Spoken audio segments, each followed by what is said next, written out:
안녕하세요. 사연에 빠지다의 DJ 민영입니다. 공무원이라는 직업 참 좋은 직업이죠. 굉장히 안정적인 직업이니까요. 하지만 오늘 사연을 읽어보니 이런 것을 무조건적으로 쫓거나 또 여기에 자아도취되어 있어선 안 될 것 같다는 생각이 드네요. 오늘 사연 어떤 내용일지 궁금하시죠? 바로 시작해 볼게요.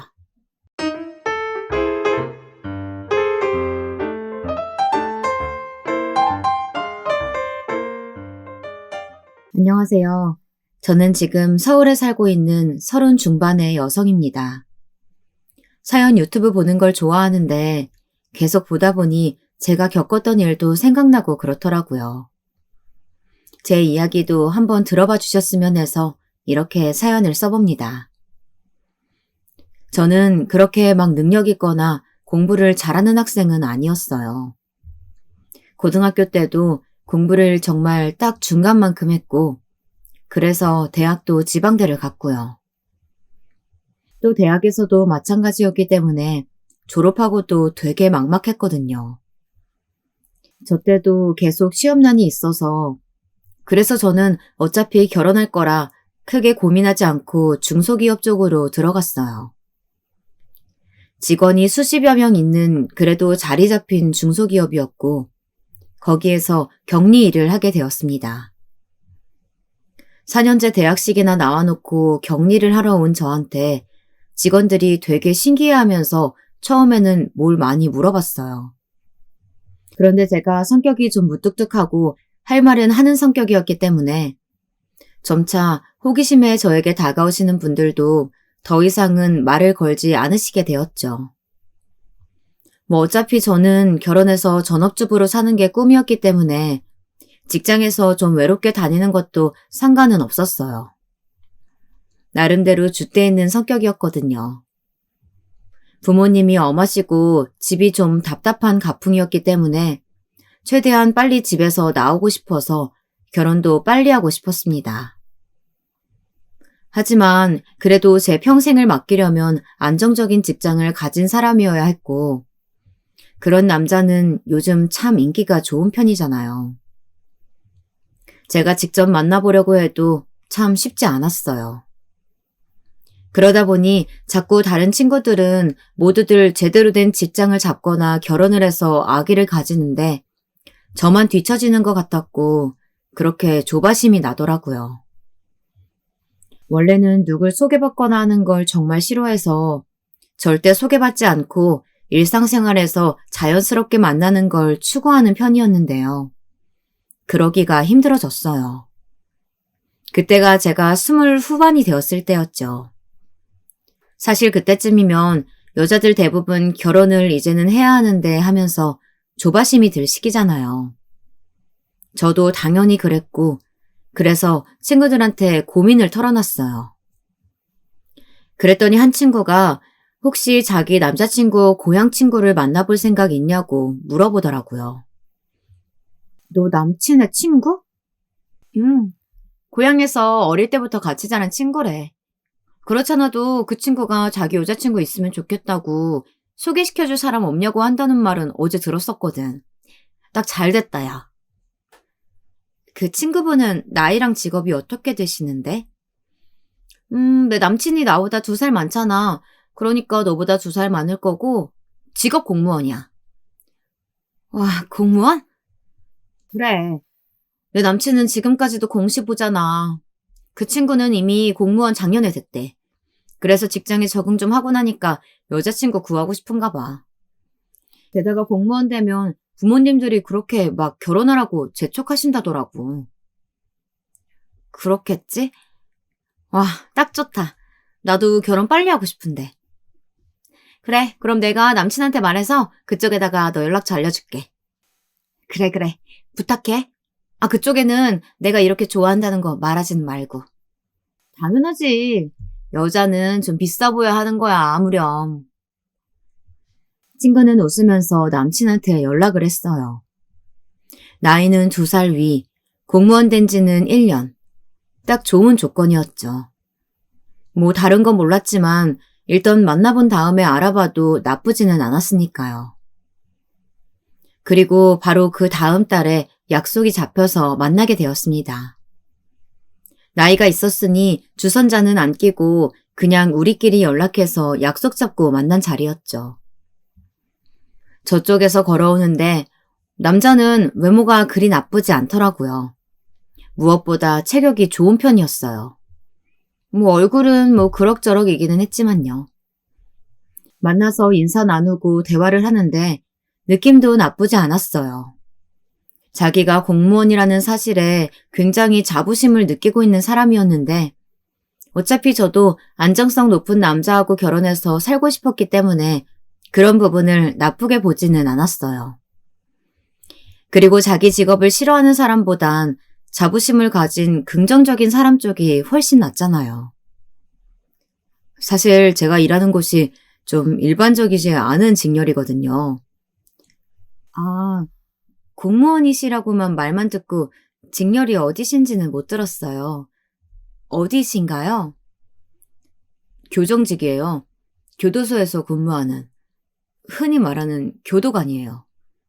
어머, 저 교도관은 처음 봬요. 그렇죠. 다들 그런 분들 많아요. 사실 흔한 직렬은 아니니까요. 동사무소나 구청에서 일하는 지방직하고는 좀 다르죠. 그렇구나. 힘드시겠어요. 아무래도 그렇죠. 저희는 일반 공무원들하고는 달리 법정 공휴일에도 딱딱 쉬지도 못하고 일도 교대로 해요. 24시간 계속 수감자들을 지켜봐야 하니까요. 이게 일반인 분들이 생각하는 거랑은 좀 되게 다른 일이죠. 힘들기도 하고요. 사실 자부심 없이는 하기 힘든 일이에요. 그렇겠어요. 아휴. 그래도 지금 휴가를 낸 상태라서 제가 나올 수가 있었는데 평상시에는 나오기도 좀 힘들어요. 아시겠지만 교도소는 좀 교통이 불편한 곳에 많이 있는데 교대제니까 시간 맞춰서 딱 외출하기가 힘들거든요. 저는 신기해서 고개를 끄덕였어요. 하긴 생각해보면 교도소는 24시간 365일 수감자를 감시해야 할 테니 당연히 교대제로 근무하겠죠. 게다가 교도소는 지방 산속에 있는 것도 많을 테니. 그래서 그렇게 체격이 좋으셨구나. 전 들어오시는 순간 운동선수신가 했어요. 그 정도는 아닌데. 그래도 일할 때 체격이 좋지 않거나 힘이 약하면 좀 위험한 부분이 실제로 있기는 해서요. 평소에 운동을 열심히 하려고 노력하는 편이긴 하죠. 제가 칭찬하자 그 사람은 굉장히 뿌듯해하면서도 수줍은 얼굴로 그렇게 말하더군요. 그 얼굴에 마음에 들고 귀여워서 저는 간간히 칭찬을 섞어 말하면서 그 사람하고 대화를 했어요. 사실 교도관이라는 사실이 그리 좋은 것만은 아니었죠.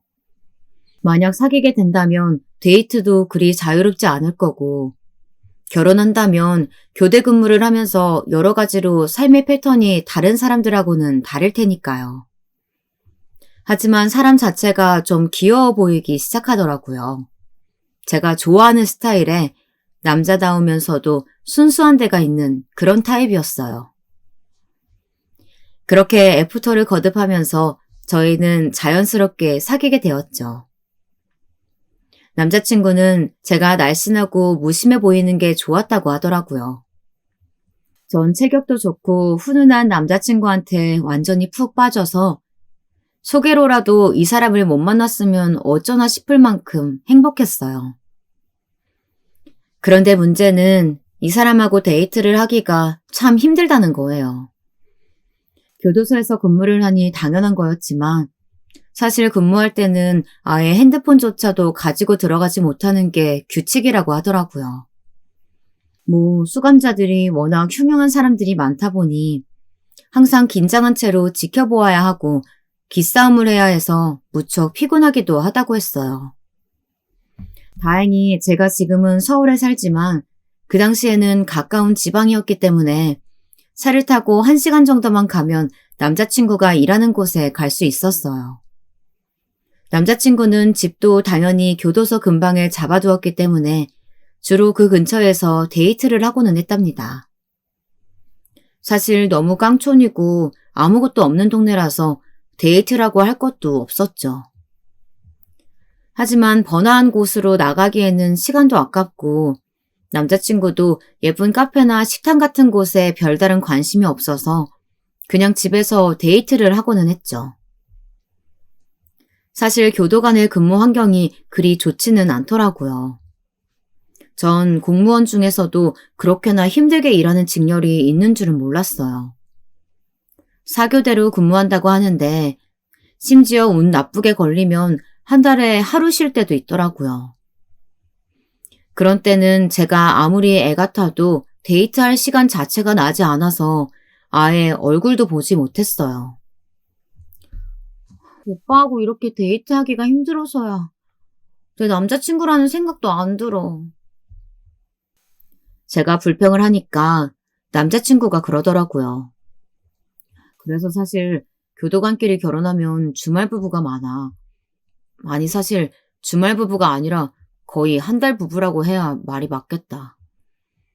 교도관들끼리는 서로 사정을 이해하긴 하는데 교도소끼리 서로 떨어져 있기도 하고 교대제가 스케줄이 딱 맞는 게 거의 불가능하니까. 진짜 힘드시겠네. 그렇지. 그래서 난 같은 교도관하고는 결혼 안 하려고 소개받아서 만난 거야. 그래서 자기 만나서 난 좋아 지금. 아유, 그러셔요? 자긴 안 좋아? 나도 좋아. 좋으니까 이런 데도 만나고 있지. 우리 그럼 결혼할래? 남자친구가 그냥 평범한 대화하는 것처럼 그렇게 말하더라고요. 전 잠깐 멍해졌어요. 마음 같아서는 그냥 그 자리에서 오케이를 하고 싶었지만 사실 남자친구와의 결혼에는 좀 고민해야 할 부분들이 많았죠. 사실 뭐 돈 문제는 아니었고요. 저도 벌어서 먹고 살 수 있지만 그냥 안정적인 사람하고 결혼하고 싶은 것 뿐이었으니까요. 그런데 남자친구의 근무 환경이라든가 그런 것들이 제대로 된 가정생활을 할 수 있을까 싶을 정도였기 때문에 고민이 되었어요. 제가 고민을 하고 있으려니 남자친구는 픽 웃으면서 그러더군요. 튕기지 마. 요즘 공무원이 얼마나 귀한 신랑감인지 알지? 그리고 자기 나 좋아하잖아. 그건 그런데 아휴, 너무 시간이 모자란 남자친구라서 말이야. 그건 어쩔 수 없지. 자기가 감수해야 할 부분이지. 자기 친구만 봐도 지금 공시 못 붙은 남자하고 만나면서 데이트 비용 다 대고 있잖아. 우린 시간만 없지 그런 건 문제 없으니까. 남자친구의 말이 맞기도 했어요. 우리를 소개해준 친구의 남자친구. 그러니까 남자친구의 친구인 그 사람은 여전히 공무원 시험에 합격하지 못해서 난감해하고 있더라고요. 그 사람은 서울 지방직으로 시험을 보고 있는데 너무 커트라인이 높다고 힘들다고 한다고 친구가 얼마 전에 저한테 고민 상담을 하기도 했어요. 이러다 정말 공시에 떨어지면 나중에 남자친구하고 헤어져야 하나 고민이 된다고요. 그런 면에서 지금 교도관인 남자친구가 정말 안정적이고 귀한 신랑감인 건 맞아요. 게다가 전 집이 좀 지겨워서 탈출하고 싶었고 그러려면 결혼이 가장 좋은 길이기도 했어요. 남자친구는 제 이상형이기도 했고요. 그래서 우리는 결혼을 결정했어요.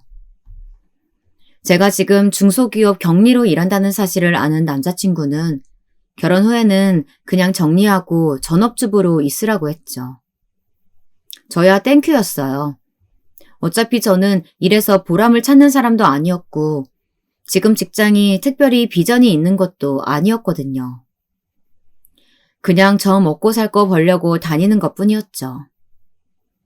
게다가 부모님이 원하셔서 백수로 있는 것보다는 어디라도 일하는 것을 좋아하셨거든요.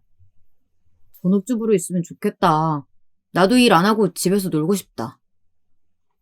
남자친구가 그러더라고요. 저는 입을 삐죽거렸어요. 전업주부라고 집에서 노는 거 아니야. 나 열심히 집안일 할 거란 말이야. 교도관 일 하느니 집안일 하는 게 훨씬 쉽지. 잠깐 하고 놀면 되잖아.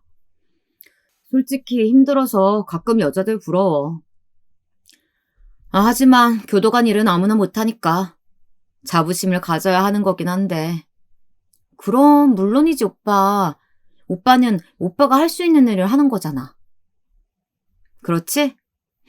내가 돈 벌어다 주면 아껴 써야 돼? 내가 언제 과소비하는 거 봤어? 내 월급 170만 원으로도 나 저축 열심히 하던 사람이야. 그래, 믿는다, 자기야. 저는 남자친구의 말에 다 좋다고 맞장구 치면서도 그때부터인가 뭔가 못마땅함이 느껴지기 시작했어요. 가정주부라고 사실 다 노는 건 아니잖아요. 전업이라도 아기 낳고 기르고 하다 보면 정말 몸도 많이 망가지고 힘들다고 들었는데 아무래도 남자친구는 전업은 무조건 노는 줄 알더라고요. 제가 직장 다니면서도 깔끔 떨고 요리 열심히 하는 걸 알면서 말이에요. 우리 상견례 하기 전에 우리 집 좀 가서 엄마 좀 뵙자. 어머님? 그래, 뵙는 게 좋겠지? 너무 멀어서 평소에는 못 가지만 그래도 결혼할 사람인데 미리 얼굴은 봐야지.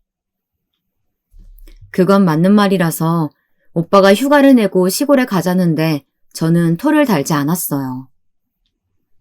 오빠와 친구의 남자친구는 동향으로 지금 우리가 있는 곳보다도 더 남쪽으로 내려간 시골이었죠.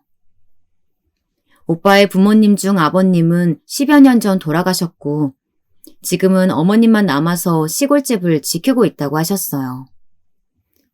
오빠네는 동생 있다고 했지?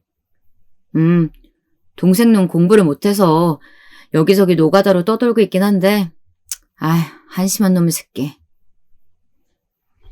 남자친구는 혀를 찼어요. 남동생이 하나 있는데 사고를 치기까지 해서 집에서 나가 몇 년에 한 번씩만 돌아온다고요. 그나마 내가 형이라서 다행이지. 아니었으면 나한테도 주먹 휘둘렀을 놈이야. 하여간 예전에 아버지도 좀 우리 때렸던 적 있었거든. 그거 닮았나 봐. 같이 자랄 때 힘들었겠네. 나보다 작았으니까 상관은 없었어. 내가 힘이 더 세기도 하고. 남자친구는 피식 웃었어요. 남자친구네 아버님이 아이들을 때리셨다는 이야기를 들으니까 사실 남자친구도 그런 성향을 닮지는 않았을까 살짝 걱정은 되더라고요. 물론 저하고 사귀면서는 전혀 그런 성향은 보이지 않았지만요. 괜한 걱정이라고 생각했죠. 운전해서 시골로 내려갔는데 남자친구네 집은 정말 자그마한 시골집이었어요. 야트막한 담에 솔직한 말로 하면 좀 초라해 보이는 집이었죠. 저희가 차를 마당에 세우는데 집 문이 열리고 자그마하고 깡마른 어르신 한 분이 나오시더라고요. 주름이 자글자글한 모습이 마치 우리 할머니 뻘 같았지만 남자친구가 무뚝뚝하게 손을 흔들었어요. 좋았어요, 어머니. 아이고, 우리 장남 왔구나. 예비 시어머니셨던 거였어요. 시어머니는 호들갑을 떨면서 남자친구한테 다가와서 부둥부둥 하시더라고요. 남자친구는 노골적으로 귀찮아하는 얼굴이었지만 어쩔 수 없다는 듯이 마주 앉다가 저를 소개했어요. 그때 전화로 말했던 결혼할 사람이에요. 어머나, 도시 아가씨로구나. 어쩜 이렇게 예쁘고 날씬하니? 반갑다, 아가. 시어머니는 넉살 좋게 저한테 말을 붙이면서 인사하셨고 저도 최대한 반갑게 인사를 드렸어요. 시어머니는 오랜만에 장남이 왔다면서 신이 나서 빨리 방으로 들어가라 하셨고 저희는 곧장 방에 들어갔어요. 정말 오랜만에 보는 노란 장판 바닥과 쿰쿰한 냄새나는 집안. 혼자 사시는 어르신이니 깔끔하게 해놓으실 리는 없었지만 그래도 청소한 지 꽤 오래된 것 같은 냄새가 났어요. 제가 집안 둘러보는 걸 알아챈 남자친구가 민망한 듯한 얼굴을 하더라고요. 집이 좁지? 아니야, 충분히 넓은데 뭐. 원래 조금 더 넓은 집이었는데 어머니 혼자 사신다셔서 좁은 곳으로 옮겼어. 동생이 사고 친 거 돈도 갚아줘야 했고 해서. 그래서 다 팔고 여기로 옮긴 거거든. 아, 그랬구나. 어머니도 그렇고 동생도 그렇고 좀 꽉 막혀서 말이야. 보다시피 워낙 촌이고 해서 좀 답답하게 살았어. 그러게, 어렸을 때는 특히나 좀 그렇긴 했겠다. 그래도 이런 데서 공무원까지 됐으니까 나름 개천용이지. 안 그래? 진짜 그러네, 오빠. 오빠가 자부심 가질만 하다. 사실 9급 교정직 공무원 정도면 개천용이라고 하기에는 많이 모자란 감이 있었지만 학원은커녕 학교도 먼 이곳에서 혼자 공부해서 여기까지 왔으니 남자친구가 대단하다고 생각했어요. 그래서 저는 남자친구 말에 맞장구를 쳐줬죠. 실제로도 남자친구는 자신의 위치를 대단하다고 생각했고 그만큼 자신감도 있었어요. 얘들아, 이것 좀 받아라. 배고프지? 이때 시어머니가 음식이 한가득 차려진 상을 들고 들어오셨어요. 너무 무거워 보여서 제가 급히 일어나서 받아들었는데 젊은 제가 휘청할 만큼 많이 차리셨더라고요. 그런데 앉아서 자세히 들여다보니 음식이 무척 투박했어요. 전도 부치셨는데 너무 크게 부치신 데다가 군데군데 탔고 생선전은 계란물이 묻은 곳도 안 묻은 곳도 있었어요. 오이소박이는 썰지 않아서 너무 커 먹기가 부담스러웠고 고기 볶음 역시 그랬죠. 맛있어요, 어머님. 저는 그래도 시어머니가 애써서 혼자 차려주신 것이니 맛있게 먹으려고 애썼습니다. 저희 엄마는 음식을 굉장히 얌전하게 공들여서 해주시는 분이라서 속으로야 저절로 비교되는 걸 어쩔 도리가 없었지만요. 우리가 손님이 오면 이렇게 음식 잘 차려서 대접하는 집이란다. 원래 바깥 양반 살아계실 때는 아주 번듯한 집이었는데 그 양반 가시고 난 후에 이렇게 가세가 기울었지만. 네, 아버님 돌아가시기 전에는 큰 집에 사셨다고 들었어요. 그래.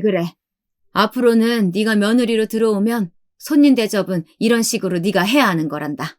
알겠니? 순간 좀 불길한 게 느껴지더라고요. 아니, 오늘 처음 얼굴 보고 처음 밥 먹은 며느리한테 앞으로 손님 대접 음식을 네가 하라니 말씀이 너무 앞서 나가시는 것 같았어요. 하지만 좋은 게 좋은 거니까 저는 그냥 웃으면서 고개만 끄덕였죠.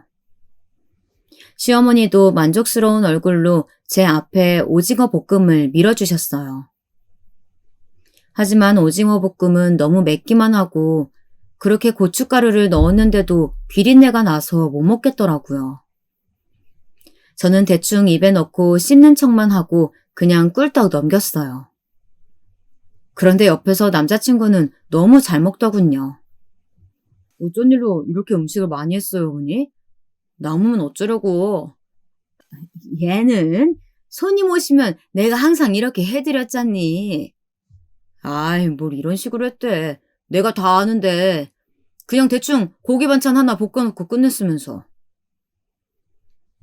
남자친구는 무신경한 말투로 어머니한테 퉁박을 주듯이 말하더라고요.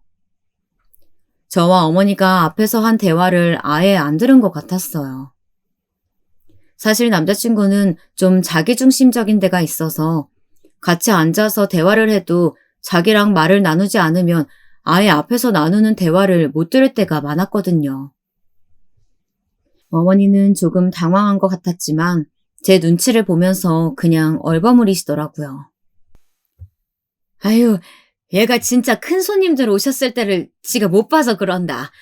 어디 사내라고 제대로 나와 봤어야지. 부엌에는 전혀 안 오고 손님들 뵐 때도 대충 인사만 하고 들어갔으니까. 아, 그랬군요. 한 그릇 더 먹어라. 음식 맛있지? 이래봬도 내가 동네에서 음식 잘하기로 소문났었어. 이게 잘하는 음식이라니. 정말 거짓말로도 맛있다고는 못할 음식이라 전 좀 당황스럽더라고요. 그냥 양하고 종류만 많이 해놓은 상이었거든요. 음식 자체도 대충대충이었고, 하지만 그런 티를 낼 수는 없으니 저는 그냥 웃으면서 고개를 젓고 먹지 않겠다고 했어요. 남자친구는 꾸역꾸역 2그릇이나 다 먹어치우더라고요. 상은 제가 들고 나가서 전부 설거지를 했어요. 그나마 다행히 싱크대는 되어 있어서 앉은 채로 마당에서 설거지를 하는 불상사는 피할 수 있었죠. 추워지는 시기라서 유난히 차가운 물로 설거지를 하려니 손이 깨져서 나가는 것 같았어요. 너무 차가워서 따뜻한 물을 틀려고 했더니 시어머니가 화들짝 놀라면서 하지 말라고 하셨어요. 예, 그거 그쪽으로 틀지 마라. 가스비 나간다. 어머니, 하지만 조금만 따뜻한 물을. 안 된다. 못하겠으면 이리 내놔. 아니, 무슨 애가 이리도 약해 빠졌니? 도시 아가씨라 그래? 이 정도 차가운 물도 못 견디겠어? 아니에요, 어머님. 그냥 제가 할게요. 결국 차가운 물에 제가 설거지를 전부 다 하고 상을 치웠어요. 그러는 동안 희한하게도 시어머니는 전혀 안 도와주고 그냥 뒤에 앉아서 보고 계시더라고요. 그냥 손가락으로 반찬통은 저기 있다, 여기 있다 이렇게 말만 하시고요. 그러더니 저한테 그러시는 거예요. 이제 너 우리 아들하고 결혼하면 자주 우리 집에 와서 음식도 하고 치우기도 하고 해야 하니까 알려주는 거야. 한 달에 2번은 올 거 아니니. 네? 순간 귀가 의심되더군요. 아니, 저희도 지방이었지만 여기는 차로 달려서 3시간을 편도로 와야 하는 곳이었어요. 왕복으로 6시간인데 가뜩이나 쉬는 날 적은 교도관인 남자친구와 살면서 여길 자주 오가라니요. 어머님, 한 달에 2번은 오빠 쉬는 날도 적을 때는 한 달에 하루일 때도 있어요. 무슨 소리니? 너 혼자라도 와야지. 날 봉양하면서 살지는 못할 망정 이게 무슨 소리야? 시어머니는 화들짝 놀라면서 저한테 그러시더라고요. 저는 말문이 막혀서 어안이 벙벙할 따름이었죠. 그냥 어물어물 알았다고 하고 방으로 들어오는데 머리가 복잡해지더군요. 시어머니는 과일도 가지고 들어와서 저한테 깎으라고 내미셨어요. 식혜를 한 잔씩 따라서 앞에 두고 TV를 켰죠. 이 텔레비전도 얘가 사준 거다. 어쩐지 낡은 이 집에 어울리지 않게 새 것이더군요. 시어머니는 너무나 자랑스럽다는 듯이 TV를 어루만지다가 남자친구를 바라보았어요. 그 눈에 담긴 자부심과 자신감이 대단해서 저는 정말 시어머니가 자기 아들을 대단하게 생각한다는 사실을 알 수 있었죠. 어렸을 때부터 그리도 공부도 잘하고 열심히 하더니 공무원이 되었지 뭐냐. 사실 우리 집에서 학원 가기도 어려웠는데 중학교 들어가서도 고등학교 들어가서도 계속 공부를 잘했단다. 얼마나 자랑스러운 아들인지 몰라. 그럼요, 어머님. 정말 그렇죠. 요즘 공무원이 얼마나 인기 직업이고 경쟁률이 치열한데요. 이런 직업을 가졌으니까 대단한 거죠. 저는 시어머니의 비위를 맞추려고 열심히 맞장구를 쳤어요. 남자친구는 쑥스럽고 부끄러운 것 같았지만 듣기 나쁜 눈치는 아니더라고요. 은근히 좋아하는 것 같아서 더 귀엽기도 했어요. 어머님이 자기 아들 자랑스러워하고 사랑하는 게 절대 나쁜 일은 아니죠. 실제로 자랑스러워할 만한 아들이기도 했고요. 하지만 문제는 그 다음이었어요. 내 아들이 이렇게 잘난 애니 난 사실 며느리도 공무원이나 좀 잘난 애가 들어올 줄 알았거든. 어머니. 아니 왜? 내가 탈 잡으려고 하는 게 아니라 사실이 그렇다는 얘기라고. 어머니 그만해요. 사람 앞에서 그런 소리를 굳이 해. 내가 틀린 말 했니? 사실이지 뭘. 중소기업 격리하는 아가씨가 며느리로 들어올 거라고는 기대도 안 했지. 아, 네, 그렇죠, 어머님. 저는 조금 쓸쓸하게 대답했어요. 사실 뭐, 누가 봐도 제 직업은 그리 좋은 편은 아니었고, 저도 잘 알았어요. 어머님이 오늘 처음 만난 저한테 저런 말씀을 하시는 게 솔직히 과하다는 생각은 들었지만, 어머니 입장에서는 또 속마음 진실되게 꺼내 보이시는 거겠거니 싶더라고요. 작은 회사에서 여직원이 할 수 있는 일이 뭐가 있겠니? 뭐 커피 타고 청소하고 그런 거겠지. 나도 읍내 살아봐서 옆집 딸이 그런 데 다녀본 적 있어. 아무리 그래도 공무원하고는 다르지 않겠어? 뭐, 그렇죠. 아, 진짜. 남자친구는 계속 말하는 어머니가 갑갑하다는 듯 고개를 휙 돌리고서 텔레비전 소리만 더 키웠어요. 시어머니는 계속 말씀을 안 멈추시더군요. 우리 애가 잘났다는 걸 내가 자랑하려고 그러는 게 아니라 사실이 공부도 너무 잘하고 너무 성실한 애야. 원래 우리가 조금만 더 잘 살아서 뒤를 받쳐줬으면 뭔들 못했을 아이겠니? 사실 지금 공무원 됐으니까 나중에 승진하고 잘 되면 어디까지 올라갈지도 모르는 거기도 하고. 안 그래? 그렇죠, 어머님. 사실 구급 교정직 공무원이 아무리 승진이 잘 된다고 한들 어디까지 올라갈 수 있겠어요. 물론 가뭄에 콩나듯 고위직까지 올라간 사람들이 있기는 하지만 정말 드물잖아요. 하지만 시어머니는 정말 꿈에 부풀어 있는 것 같으셔서 전 그냥 얌전하게 대답하고 말았어요. 뭐 제가 딱히 시어머니 마음 상하게 할 일도 아니었으니까요. 그런데 이렇게 널 며느리감으로 데려왔으니까 너도 거기에 좀 걸맞게 우리의 대우를 좀 해줬으면 좋겠구나. 그럼요, 어머님. 제가 잘할게요. 마음만으로는 안 돼. 물질적으로도 잘해줘야지. 저는 그 말씀이 그냥 정말 밥 잘해주고 잘 챙겨주라는 말씀인 줄 알았어요.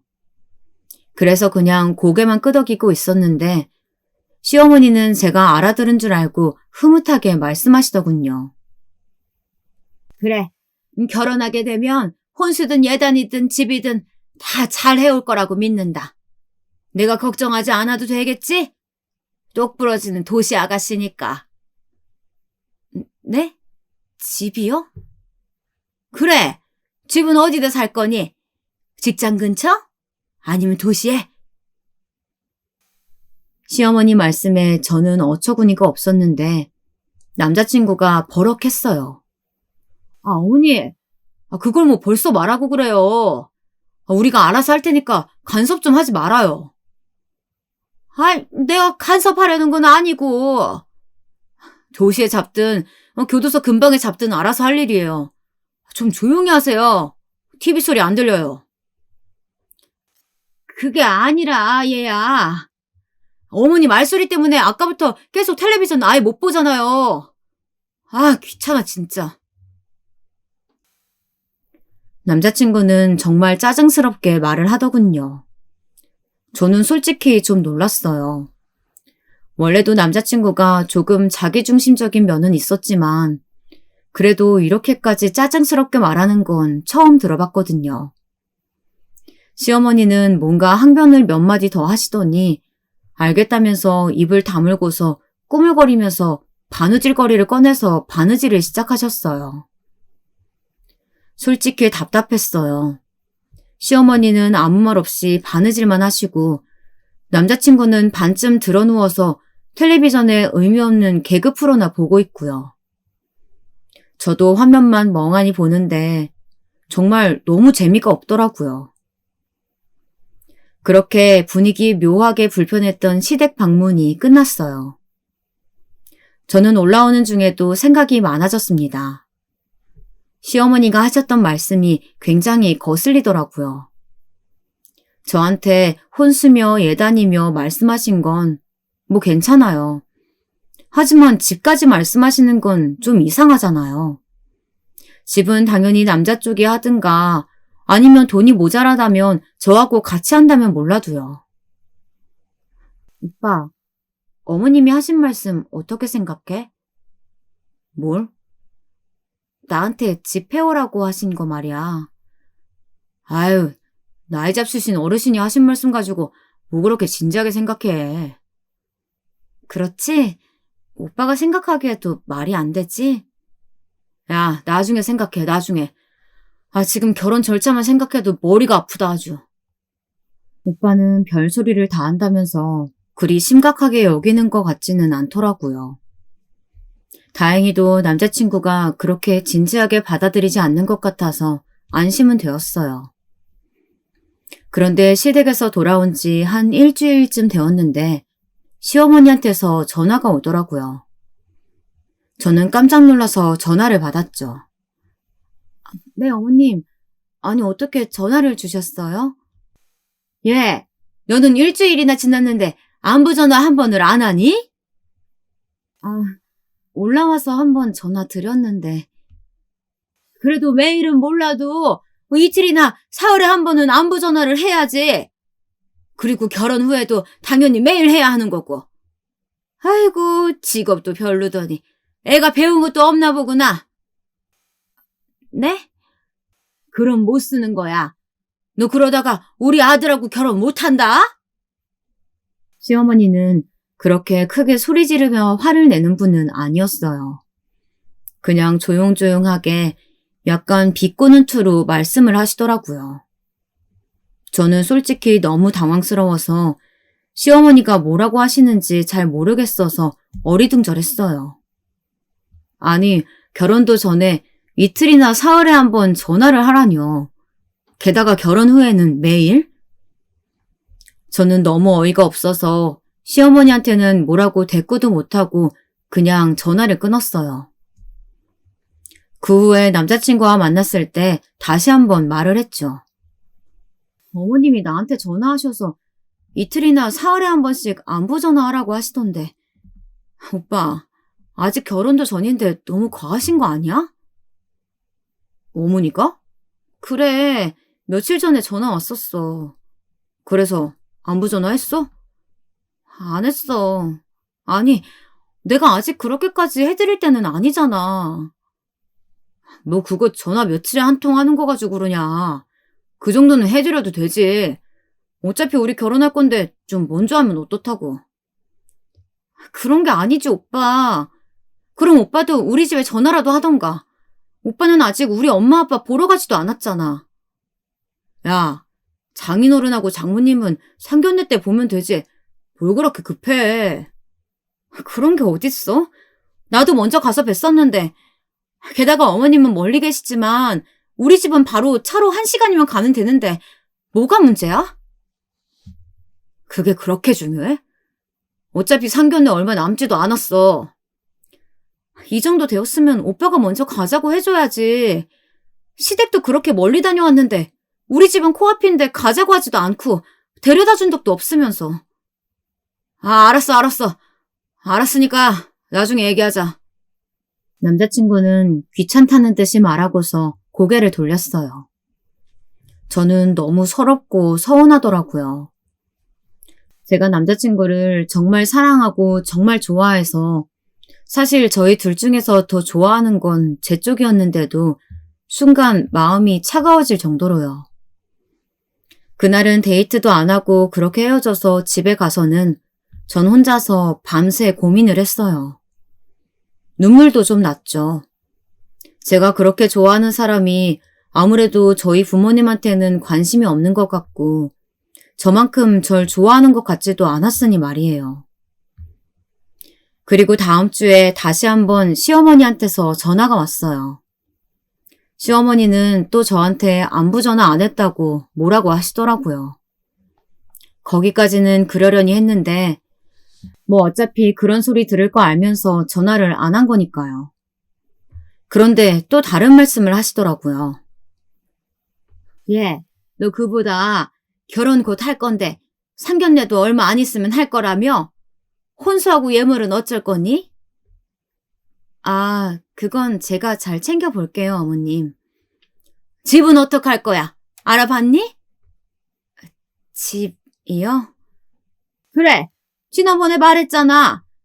결혼 전까지는 네가 집을 해와야지 너희가 신혼살림을 잘 안정적으로 시작할 수 있지 않겠어? 어머님, 집을 제가 해갈 수 있을 만큼 돈이 넉넉하지가 않아서요. 저는 큰 마음 먹고 시어머니한테 항변을 했어요. 그러자 시어머니가 수화기 저 너머에서 잠시 조용하시더라고요. 그러더니 또 화가 나신 듯 비꼬는 말투로 말씀하셨어요. 대체 무슨 생각으로 여태 집 살 돈도 안 모았니? 너 그래가지고 그 커피 타주는 직장 다니면서 어떤 사내하고 결혼하려고 그랬어? 어머님, 하지만 그게 요즘 집값도 너무 비싸고 전 월급이 얼마 안 돼서. 그럼 우리 아들더러 지금 집 해오라는 거니? 예, 공무원은 명예가 높은 거지 월급은 높은 게 아니야. 너보다야 많이 받겠다만 네가 이러는 거 아니다. 처지는 결혼이면 네가 그만큼 더 노력을 해야지.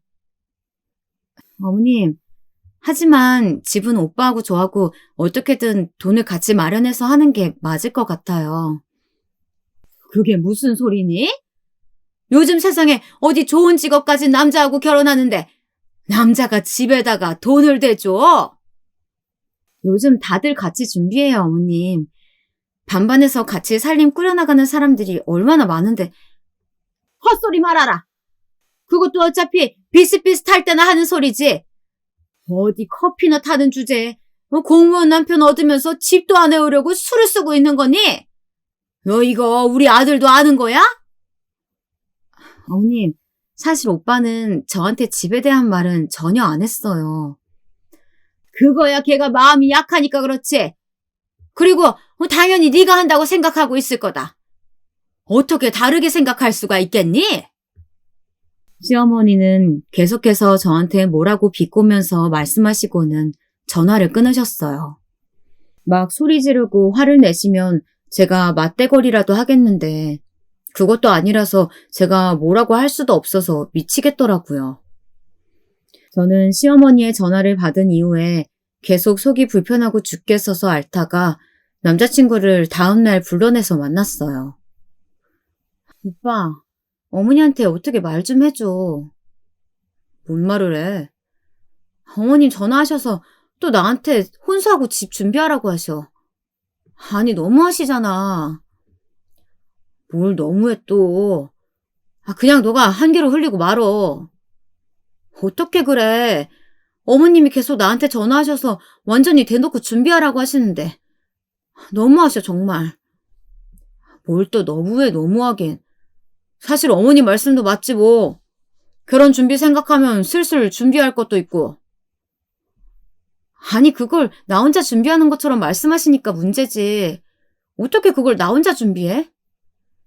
난 시간 없으니까 너라도 준비해야지. 무슨 소리야. 오빠도 같이 준비해야지. 뭐 어차피 집이나 혼수나 너가 해올 텐데 뭐. 뭐라고? 저는 순간 귀를 의심했어요. 남자친구는 웅얼거리면서 집이나 혼수나 결혼에 필요한 비용 같은 것도 제가 많이 될 거 아니냐. 어차피 다들 그렇게 결혼한다 하면서 투덜거리더라고요. 저는 정신이 순간 번쩍 들었어요. 무슨 소리야 오빠. 내가 집하고 혼수를 다 어떻게 해가. 아니 다 해오라는 건 아니고 내가 모자란 건 도움을 줄 테니까 중요한 것만 하라는 거지. 나 너무 바쁘잖아. 지금 바쁜 게 문제가 아니라 돈을 다 나보고 대라는 거잖아. 내가 무슨 돈이 있어서 집을 사고 혼수까지 해. 야, 그럼 나는 돈 있냐? 공무원 월급 그까짓 거 뭐 얼마 된다고. 넌 그래도 사기업이라 나보다는 많이 벌잖아. 네가 이런 경력도 훨씬 길고 네가 해야지. 남자친구가 결국 벌컥 화를 내더라고요. 저는 순간 눈앞이 핑 돌면서 어지러웠어요. 아니, 결국은 남자친구도 시어머니하고 같은 생각을 하고 있더라고요. 대체 뭐야? 내가 왜 집까지 해가야 돼? 나 돈 없어. 야, 여태까지 데이트도 전부 내 돈으로 했잖아. 너가 결혼할 때는 당연히 많이 해와야지. 데이트? 데이트할 때 뭘 그렇게 돈을 많이 썼는데? 어처구니가 없더라고요. 세상에, 저희 데이트할 때 돈 정말 안 썼어요. 어차피 남자친구 교도소 근처에서 데이트했기 때문에 돈을 쓸 만한 비싼 가게도 없었고요. 워낙 좁고 조용한 동네라서 계속 남자친구의 좁아터진 집에서만 데이트를 했거든요. 우리가 데이트할 때 무슨 돈을 그렇게 썼어? 말도 안 돼. 돈을 왜 안 써? 집세는 돈 아니냐? 너하고 데이트 좀 편하게 하려고 넓은 집으로 옮겼잖아. 원룸에서 투룸 옮긴 거 말하는 거야, 지금? 아니, 그건 오빠가 사는 집이잖아. 나 혼자였으면 원룸도 충분했어. 그런데 네가 데이트로 자주 오니까 내가 옮긴 거잖아. 정말 어이가 없어서 미치겠더라고요. 아니, 제가 원룸으로 갔을 때 오빠가 집이 좁다고 민망해하긴 했었어요. 그러더니 마침 좋은 집을 발견했다면서 투룸으로 갔고 거기도 역시 좁았지만 그래도 좋다고 해줬거든요. 그랬더니 지금 그게 제가 집으로 데이트를 하러 갔기 때문이라고 하는 거예요. 야, 너 그래도 공무원하고 결혼하려면 최소한 작은 집 한 채는 해오는 게 정상이야. 네가 뭐 지금 어린 것도 예쁜 것도 아닌데 어디 가서 어떻게 결혼하려고 그래? 그 정도 돈도 없으면. 남자친구는 투덜거리더군요. 저는 정말 말이 안 통해서 그 자리에서 일어나서 나와버렸어요. 속이 정말 미친 듯이 답답하더라고요. 저희 집 부모님이 엄하셔서 집에서 나오고 싶어 결혼을 하고 싶었는데 남자친구라는 사람과 예비 시어머니라는 사람은 배는 더 답답한 거예요. 저는 그때 처음으로 저희 부모님이 세상 무서운 줄 알라고 말씀하셨던 게 이해가 되더라고요. 세상에 이상한 사람도 정말 많으니까 조심하라고 항상 그러셨거든요. 저는 계속 남자친구하고 연락도 하지 않았어요. 며칠 뒤 제가 직장에서 돌아오고 있는데 시어머니한테서 또 전화가 오더라고요. 저는 답답해서 한숨을 쉬다가 그래도 전화를 받았어요. 아직도 저는 남자친구한테서 정을 떼지 못했기 때문에 언젠가는 결혼할지도 모르는 일이었으니까요. 시어머니는 근처에 와 있다면서 잠깐 볼 수 있냐고 하셨어요. 저는 알겠다고 하고서 뵈러 갔죠. 그 시골에서 올라오셨으니 한번 뵙기는 해야 했으니까요. 어차피 그 귀한 아들 보러 오셨겠지만요, 뭐. 시어머니는 제 직장 근처 카페에 앉아 계셨어요. 카페에 자주 와보지 않으셨는지 아주 불편한 기색이시더군요. 제가 앞에 가서 앉으니까 세모꼴로 눈을 뜨고 저를 흘겨보셨어요. 너 이런 데 다니면서 돈 다 쓰는구나? 으이그, 그러니 돈이 없지. 어떻게 오셨어요, 어머니? 아들 보러 왔다가 걔가 나한테 너 좀 설득해달라고 부탁하더라.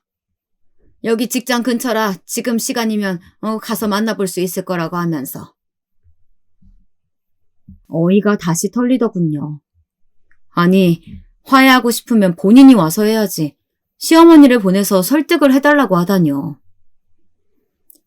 그러더니 시어머니는 물 한 잔을 마시고서는 본격적으로 말을 쏟아내기 시작했어요.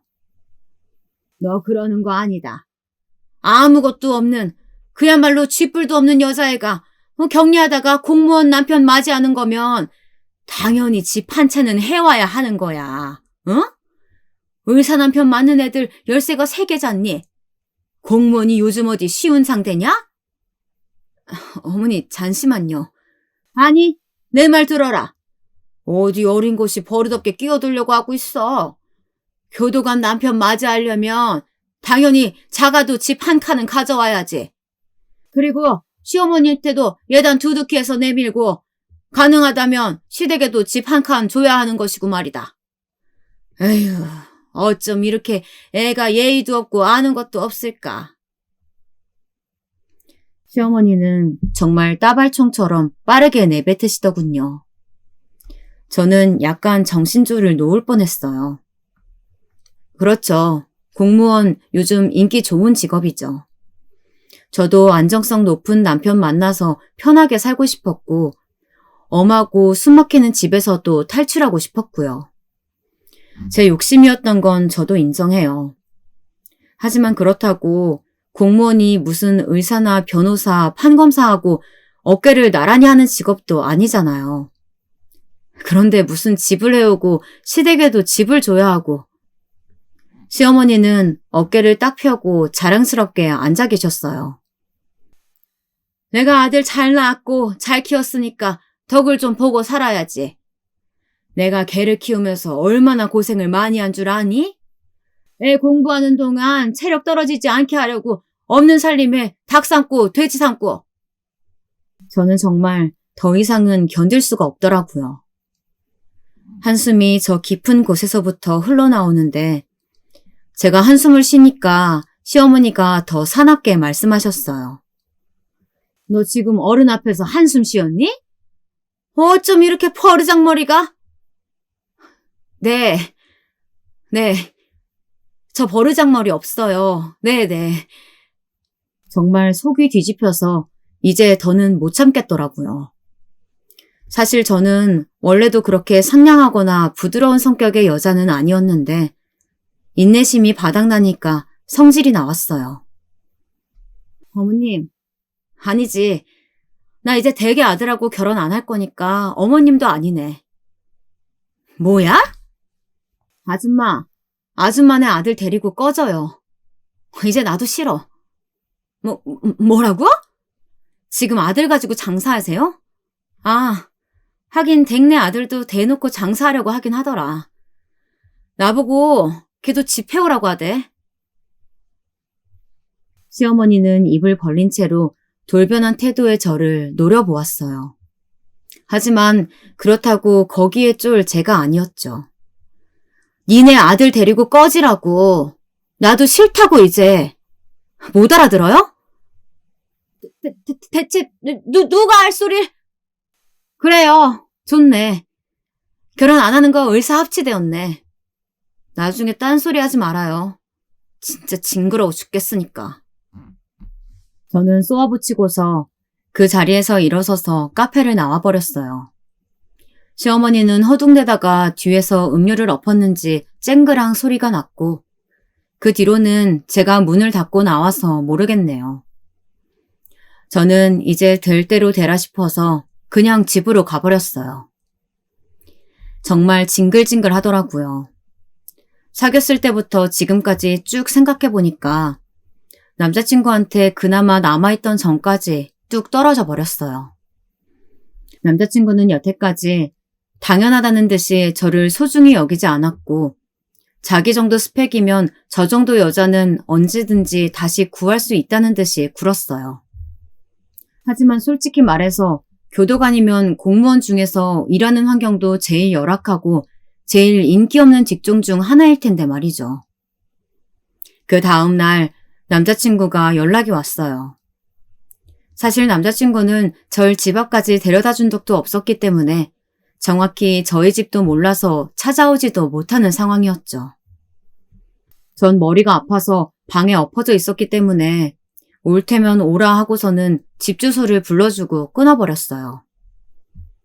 저녁 때쯤 다시 전화가 왔는데 집 앞이라고 하더군요. 저는 머리가 아파서 얼굴을 잔뜩 찡그리고서는 나갔어요. 집 앞에 서 있는 남자친구가 대문에서 나오는 저를 보고 좀 놀라더라고요. 왜 놀라? 아니, 대문으로 나오네? 옆문이 아니라. 우리 집인데 내가 왜 옆문으로 나와? 내가 새 들어 사는 것도 아니고 미쳤어?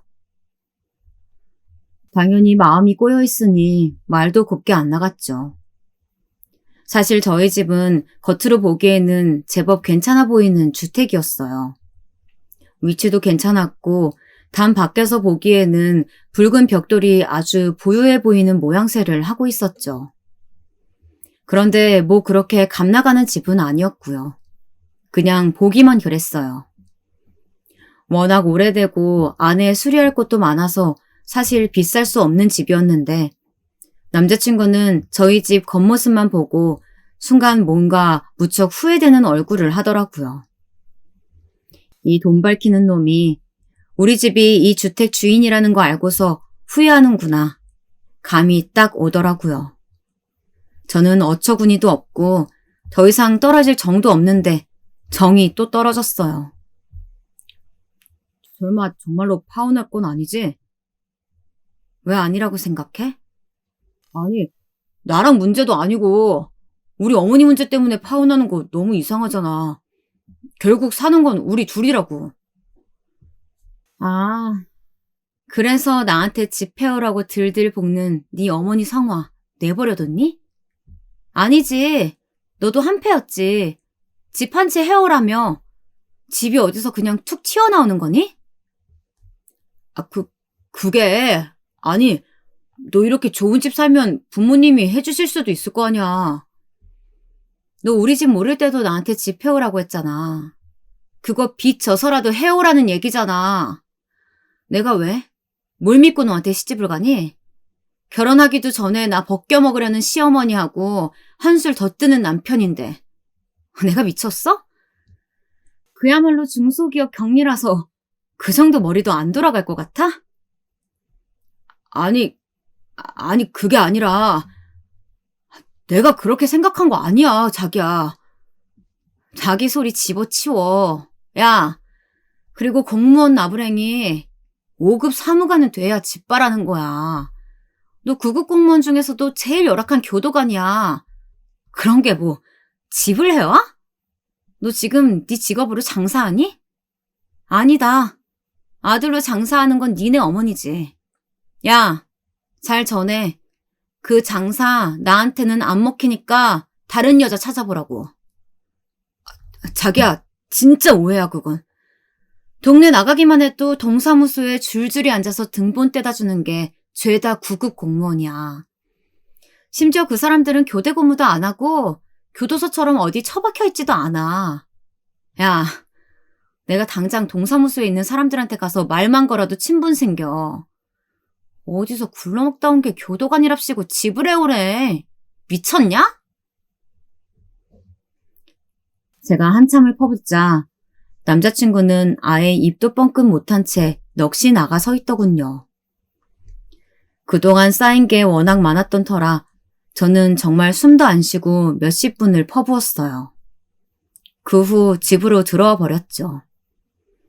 창문으로 슬쩍 보니까 남자친구는 멍하니 집 앞에 서 있다가 힘없이 어깨를 늘어뜨리고 사라지더라고요.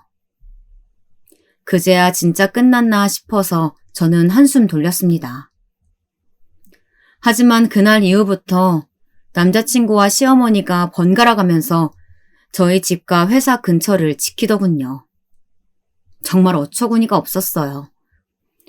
남자친구는 교대 근무라서 나오지 못할 때가 많았는데 그래서인지 시어머니가 더 자주 보였죠. 그 전날은 안 보여서 안심하고 나가려고 하면 시어머니가 근처에 서 있다가 황급히 다가오고 남자친구가 저 멀리서 보고 있다가 어색한 얼굴로 다가오고 미치겠더라고요. 아니, 그때는 이미 남자친구도 시어머니도 아니었는데 말이에요. 그러던 어느 날 시어머니가 저한테 달려와서 붙들더라고요. 저는 이제 진짜 화가 나서 시어머니 얼굴을 똑바로 쳐다봤어요. 예, 내가 잘못했다. 이렇게 좋은 집 아가씨인 거 모르고 내가 그런 거였어. 아, 그럼 제가 이런 집 안 살았으면 그렇게 행동하신 게 당연한 거였다. 이 말씀이시네요. 아니, 그런 게 아니라 그러니까 난 우리 아들하고 급이 맞는 며느리를 원했던 거란다. 지금 보니까 넌 딱 맞는 아가씨라서 내가 잘못 봤던 것 같구나. 어이없어, 진짜. 끝까지 시어머니는 뭐가 잘못되었던 건지를 모르시더라고요. 아무리 시골에서 혼자 계셔서 세상 물정에 어두우시다지만 이렇게까지 잘못 생각하고 계시면 안 되는 거죠. 어머니, 아니, 아주머니. 제 호칭에 시어머니가 움찔하시더군요. 댁의 아드님이요. 물론 공무원이 대단히 인기 직업인 건 맞지만요. 집을 공짜로 받을 정도까지는 아니에요. 그건 5급 사무관 얘기고요. 댁의 아드님은 9급 중에서도 교도관이에요. 그게 그러니까 이제 누구한테 눈먼 장사하려고 하지 마세요. 앞으로도 거기 걸릴 여자 없을 테니까요. 저희 집은 9급 정도는 상대를 안 해서요.